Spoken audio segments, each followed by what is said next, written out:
Bryson Fernandez তিনি এবার east বেঙ্গলের দলের হয়ে খেলার ইচ্ছে প্রকাশ করলেন। এই বিষয়ে বিস্তারিতভাবে আপডেট দেবো আজকের এই ভিডিওতে।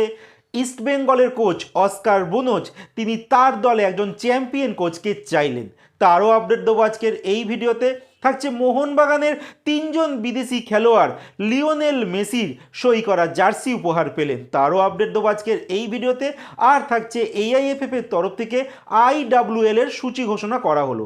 সমস্ত খবর এক এক করে বলবো, তার আগে প্রতিদিনের মতো বলবো খেলার আপডেট খবর পাওয়ার জন্য আমাদের চ্যানেলটিকে সাবস্ক্রাইব করতে একদম ভুলো না। তো চলো শুরু করা যাক আজকের প্রথম খবর।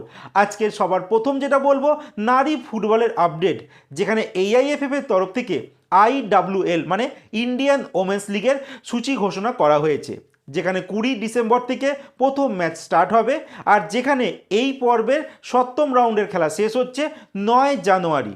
মানে অ্যাকচুয়ালি AIFF এর তরফ থেকে বলা হয়েছে এই মহিলা যে আই লিগ চলে সেটাকে ভাগে ভাগ করে দেওয়া হয়েছে, প্রথম পর্ব আর দ্বিতীয় পর্ব।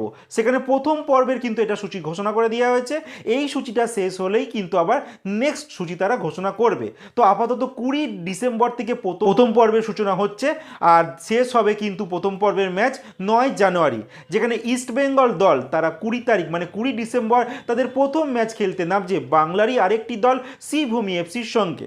আর ইস্ট বেঙ্গল তারা শেষ ম্যাচ খেলতে নামছে 9 জানুয়ারি, তারা সেখানে খেলবে গোকুলাম কেরালা FCর সঙ্গে। এর পরের যে আপডেটটি দেবো মোহনবাগান সুপার জায়েন্টকে নিয়ে। মোহনবাগান সুপার জায়েন্টের তিনজন বিদেশি খেলোয়াড়, একজন জেসন কামিংস, একজন হচ্ছে দিমিত্রি পেত্তাতোস, আরেকজন হচ্ছে টম।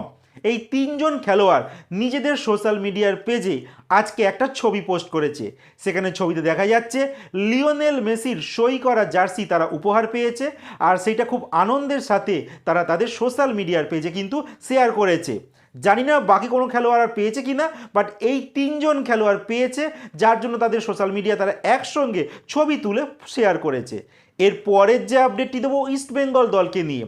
ইস্ট বেঙ্গল দলের বর্তমান কোচ অস্কার বুনোজ তিনি কিন্তু তার দলে একজন গোলকিপার কোচ চাইছে, কারণ এই মুহূর্তে ইস্ট বেঙ্গল দলের কিন্তু কোনো গোলকিপার কোচ নেই। জানো সন্দীপ নন্দীর ইস্যুটা, আর সন্দীপ নন্দী যেহেতু নেই তার জায়গাটা কিন্তু এখন খালি, আর তার জায়গায় কিন্তু দুইজনের নাম আপাতত ইস্ট বেঙ্গলের তরফ থেকে শর্ট লিস্ট করা হয়েছে। একজন হচ্ছে ইন্টারকাসির হয়ে আই লিগ চ্যাম্পিয়ন একজন কোচ, যিনি বর্তমানে ইন্টারকাসির গোলকিপিং কোচ ছিলেন, যার নাম অভিজিৎ মণ্ডল। তিনি ইস্ট বেঙ্গলেরও কিন্তু একটা সময় খেলেছেন, তার আগে ম্যাক্সিমাম টাইমটা কিন্তু তিনি ডেম্পোর হয়ে খেলেছেন। আর এই অভিজিৎ মণ্ডলকে East Bengal coach Oscar Bruzon চাইছে তার দলে যেন গোলকিপার কোচ করা হয়। এর সঙ্গে আরও একজনের নামও কিন্তু শর্টলিস্টেড করা হয়েছে, তিনি হচ্ছে এটিকে মোহনবাগান বা মোহনবাগান যখন ছিল দুই সময় কিন্তু কোচিং করিয়েছেন, আর সেই কোচটির নাম জাভিয়ার হার্নান্ডেজ পিন্দাদো। আর এই কোচের আন্ডারে আমরা দেখতে পেয়েছিলাম অরিন্দম ভট্টাচার্য গোল্ডেন গ্লাভস জিতেছিল, তার পরবর্তী সময় বিশাল কাইতকেও দেখেছিলাম এই কোচের আন্ডারে কিন্তু গোল্ডেন গ্লাভস জিতেছিল। বর্তমানে এই কোচ কিন্তু কাতার দলের সঙ্গে যুক্ত রয়েছে, আর এই কোচকেই কিন্তু এবার east Bengal coach Oscar Bruzon চাইছে যে তাকে যেন ইস্ট বেঙ্গল দলের গোলকিপার কোচ করা হয়। তো দেখা যাক, এটা সময় তো বলবে যে অভিজিৎ মণ্ডল ইস্ট বেঙ্গলের গোলকিপার কোচ হবে নাকি এই পিন্দাদো তিনি ইস্ট বেঙ্গল দলের গোলকিপার কোচ হবে। বাট আপাতত এই দুইজন কোচকে শর্ট লিস্টেড করা হয়েছে ইস্ট বেঙ্গলের তরফ থেকে। এরপরে শেষ যে খবরটি বলবো, ইস্ট বেঙ্গল দলের হয়ে খেলার ইচ্ছা প্রকাশ করেছেন ব্রাইসন ফার্নান্ডেজ। অ্যাকচুয়ালি বর্তমান পত্রিকার তরফ থেকে একটা ইন্টারভিউ নেওয়া হয়েছিল ব্রাইসন ফার্নান্ডেজকে। তাকে বলা হয়েছিল তিনি কলকাতার দলে খেলতে চান কিনা, তখন তিনি জানান তিনি ছোট থেকেই স্বপ্ন দেখেন কলকাতার দলের হয়ে খেলার, আর সেখানে তিনি বলেন তিনি ইস্ট বেঙ্গল আর মোহনবাগান দুই দলেরই স্বপ্ন দেখতেন, কিন্তু বর্তমানে তিনি ইস্ট বেঙ্গলের দলের হয়ে খেলার ইচ্ছা প্রকাশ করেছেন। আর বলে রাখি এই ব্রাইসন ফার্নান্ডেজের সঙ্গে FC গোয়ার চুক্তি কিন্তু 2026 সালের মে মাসে শেষ হয়ে যাচ্ছে। যেহেতু এই ব্রাইসন ফার্নান্ডেজ একটা ইন্টারভিউতে স্বীকার করছে তিনি ইস্ট বেঙ্গলের হয়ে তার খেলার ইচ্ছে আছে, সেহেতু ইস্ট বেঙ্গল ম্যানেজমেন্টের উচিত এই জায়গাটা কিন্তু কাজে লাগানো।